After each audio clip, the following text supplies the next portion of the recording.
ബാജി കേട്ടോ.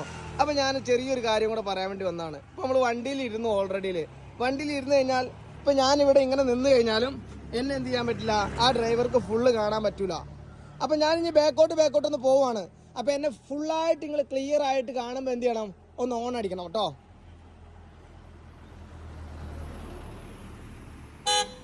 ഓക്കെ. അപ്പം ഞങ്ങൾ നേരത്തെ നോക്കിയായിരുന്നു. അപ്പം ഇവിടെ ഞാനൊരു കല്ല് ഓൾറെഡി വെച്ചിട്ടുണ്ട്, കണ്ടല്ലോ. അപ്പം ഈ കല്ലിൻ്റെ അവിടുന്ന് ഞാനൊന്ന് അളക്കുവാണ്.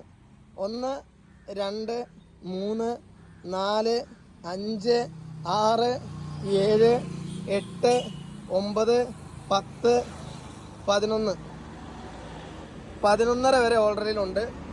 ബാക്കി എൻ്റെ വണ്ടിയിലോട്ട് എത്തും. ഇനി നമുക്ക് ഈ വണ്ടീൻ്റെ അളവ് നോക്കാം.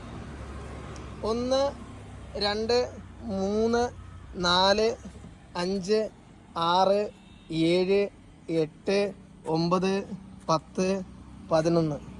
ഇപ്പം നോക്കിയേ, ഞാൻ കാല് നടന്ന അത്രയും ഭാഗം നമുക്ക് എന്തുണ്ട്, ഈ ഇവിടുന്ന് ഇങ്ങോട്ട് നമുക്ക് മുന്നോട്ട് ഇനി നമ്മുടെ വണ്ടി പോകാനുണ്ട്. പക്ഷെ നമ്മൾ ഈ വണ്ടി മൊത്തമായിട്ട് കാണണം എന്നുണ്ടെങ്കിൽ എവിടെ വരണം, ഈ ഇവിടെയുള്ള ഭാഗം നമുക്ക് കാണാൻ പറ്റുമോ? ഈ ഭാഗം നമുക്കപ്പോൾ എപ്പോഴാണ് കാണണ്ടേ, നമ്മൾ ഇച്ചിരിയും കൂടെ മുന്നേന്നേ നമ്മൾ എന്ത് ചെയ്യണമായിരുന്നു ഈ ഭാഗം. അപ്പോൾ ഇവിടെ വരെ നമുക്ക് ഞാൻ ഡ്രൈവർക്ക് എന്തില്ല, കാണാൻ പറ്റുന്നില്ല. ആ ഡ്രൈവർക്ക് ഈ കല്ലിൻ്റെ അവിടുന്ന് ഇങ്ങോട്ടേ എന്ത് ചെയ്യാൻ പറ്റുള്ളൂ, കാണാൻ പറ്റുന്നുള്ളൂ. ഇങ്ങോട്ടുള്ള കാഴ്ച എന്തില്ല, ഇല്ല. അപ്പോൾ നമുക്ക് ഏത് വണ്ടിയാണെങ്കിലും നമ്മൾ എന്ത് ചെയ്യുക, ഇങ്ങോട്ട് നോക്കാതെ ഇതിൻ്റെ ഒരു 3 വണ്ടീൻ്റെ മുന്നോട്ട് എന്ത് ചെയ്യുക, നമ്മൾ എന്ത് ചെയ്യുക, വണ്ടിയിലിരുന്ന് നോക്കുക. അപ്പോൾ ഏകദേശം 3 വണ്ടി എന്ന് പറയുമ്പോൾ ഈ റേഞ്ച് വരെയെങ്കിലും നമ്മൾ എന്ത് ചെയ്യണം, ഈ ലെഫ്റ്റ് സൈഡ് ചേർന്ന് നോക്കുക. അപ്പം നമുക്ക് സ്റ്റീറിങ് കറക്റ്റ് കിട്ടും. അപ്പോൾ ഇനി അവിടെ ഇരുന്നിട്ട് നമുക്ക് എന്ത് ചെയ്യാം, ബാക്കിയുള്ള വീഡിയോ ഞാൻ എടുക്കാം. അപ്പോൾ നമുക്ക് ആ സ്റ്റീറിങ്ങിൻ്റെ കാര്യം മനസ്സിലാവുണ്ടോ നോക്കാം. ഓക്കെ. ഓൾറെഡി നമ്മുടെ കല്ല് വെച്ചത് ഇവിടെയാണ്. അപ്പോൾ ഈ വണ്ടിയിൽ ഇരുന്ന് കഴിഞ്ഞാൽ ആ ഡ്രൈവർക്ക് കറക്റ്റായിട്ട് കാണണം എന്നുണ്ടെങ്കിൽ ആ കല്ലിൻ്റെ അപ്പുറത്തേക്കേ കാണുന്നുള്ളൂ. പക്ഷെ ആ കല്ലിൻ്റെ ഉള്ളിൽ എന്തുണ്ട്, ഒരു വണ്ടീൻ്റെ അകലം വരെ ആ കല്ലിൻ്റെ അവിടം വരെ ഉണ്ടെന്ന് നമുക്കിപ്പോൾ വിശ്വസിക്കാൻ പറ്റുന്നുണ്ടോ? ഇപ്പം നമ്മൾ അളന്ന് കഴിഞ്ഞപ്പോഴല്ലേ വിശ്വസിക്കാൻ പറ്റുന്നത്. അതിന് മുന്നേ നിങ്ങൾക്ക് വിശ്വസിക്കാൻ പറ്റുന്നുണ്ടായിരുന്നോ?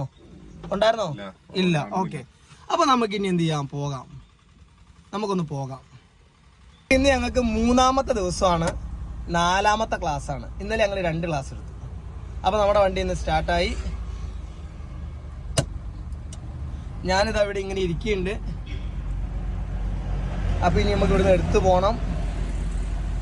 നമ്മുടെ കല്ലിൻ്റെ അവൻ്റെ അപ്പുറത്തേക്ക് നമുക്ക് എത്രത്തോളം, ഇപ്പോൾ ആ റോഡിൻ്റെ വളവ് വരെ നമുക്ക് നോക്കാം. ആ വളവ് വരെ ചെറിയ വളവ് കൊടുക്കണം. അപ്പോൾ നമ്മൾ ഇവിടെ ഇരുന്നിട്ട് നമ്മുടെ നോട്ടം എന്താണ്, ഇവിടുന്ന് ഇങ്ങോട്ടുള്ള വിശല നമുക്ക് കിട്ടണ്ടേ കേട്ടോ. അല്ലാതെ റൈറ്റിലോട്ട് നിങ്ങൾ നോക്കണ്ട. എന്നിട്ട് നിങ്ങൾ എന്ത് ചെയ്യുക, ചേർന്നാണോ പോണേ നോക്കുക. ഡൗട്ട് എന്തെങ്കിലും ഉണ്ടെങ്കിൽ ഈ മിററിലൂടെ ആ വര കാണുന്നുണ്ടോ നോക്കിയാൽ മതി. കണ്ടോ, ഇപ്പോൾ വര കാണുന്നുണ്ട്. അപ്പം നമുക്ക് ഇച്ചിരി കൂടെ വണ്ടി എങ്ങോട്ട് എടുക്കാനുണ്ട്.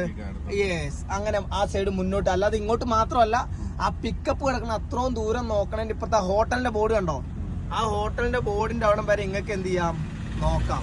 ഓക്കെ. ഇനി മുന്നിൽ എന്താ പ്രശ്നമുണ്ടോ? ഒന്നുമില്ല. നമ്മൾ എങ്ങോട്ട് ഇട്ടു, സെക്കൻഡിലിട്ടു. അപ്പം ഇന്ന് എത്രാമത്തെ ദിവസം നിങ്ങൾ? 3ാമത്തെ ദിവസം. എത്രാമത്തെ ക്ലാസ് ആണ്? 4ാമത്തെ ക്ലാസ്. നിങ്ങൾക്ക് ഇപ്പം ഇതുവരെ എടുത്തിട്ട് ഇപ്പം നിങ്ങൾക്ക് ഇതാ ഇപ്പം നമ്മൾ തുടങ്ങിയിട്ടേ ഉള്ളൂ. നിങ്ങൾക്ക് എന്ത് തോന്നുന്നുണ്ട്? കോൺഫിഡൻസ് ഉണ്ട്, പഠിക്കാൻ തോന്നുന്നുണ്ട്. ഓക്കെ. ഇനി നിങ്ങൾക്ക് വണ്ടി എടുത്ത് ഓടിക്കാൻ പറ്റുമോ? നിങ്ങൾ ഇനി തിരിച്ചു പോവോ? ഇനി ഈ പഠിത്തം കഴിഞ്ഞ് ഈ പഠിത്തം പകുതിയാക്കി നിർത്തിയിട്ട് ഇനി നിങ്ങൾ പരിപാടി നിർത്തി പെട്ടിയും കടക്കെ എടുത്ത് തിരിച്ചു പോവോ, അല്ലെങ്കിൽ നിങ്ങൾ മുന്നോട്ട് പോവോ? ഉറപ്പായിട്ടും പോവും. അപ്പൊ നമ്മളെ ഈ വീഡിയോ കാണുന്ന ഞങ്ങളുടെ മക്കളോട് നിങ്ങൾക്ക് എന്താ പറയാനുള്ളത്? ഇവിടെ വന്നു കഴിഞ്ഞാൽ നിങ്ങൾക്ക് നിങ്ങൾക്ക് ഉള്ളതെന്ന് പറഞ്ഞാൽ ഉറപ്പാണ്. ഓക്കെ. അപ്പൊ നമുക്ക് അടുത്ത വീഡിയോ കാണാം. ഇങ്ങനെയൊക്കെയാണ് ആ സ്റ്റീറിങ്ങിന്റെ റെഡി ആവുക. ഇപ്പൊ സ്റ്റീറിംഗ് കറക്റ്റ് നേരെയുള്ള മൂപ്പരുത്, കാരണം റോഡ് നേരെയുള്ള. അപ്പൊ അങ്ങനെ നമ്മൾ ചെയ്ത് പഠിച്ചു കഴിഞ്ഞാൽ നമ്മൾ ഈ നടുക്കിലോട്ടോ അല്ലെങ്കിൽ ഇച്ചിരി റൈറ്റിലോട്ടോ പോയി തിരിക്കുമ്പോൾ നമുക്ക് ഒരുപാട് ചെയ്യേണ്ട കാര്യങ്ങൾ ആ ലൈൻ നോക്കി ചെയ്യുവാണെങ്കിൽ നമുക്ക് 100-ൽ 25% സ്റ്റിയറിംഗ് എന്തുണ്ടാവുള്ളൂ, തിരിക്കാനുണ്ടാവുള്ളൂ. അപ്പോൾ അടുത്ത വീഡിയോ കാണാം. ബൈ.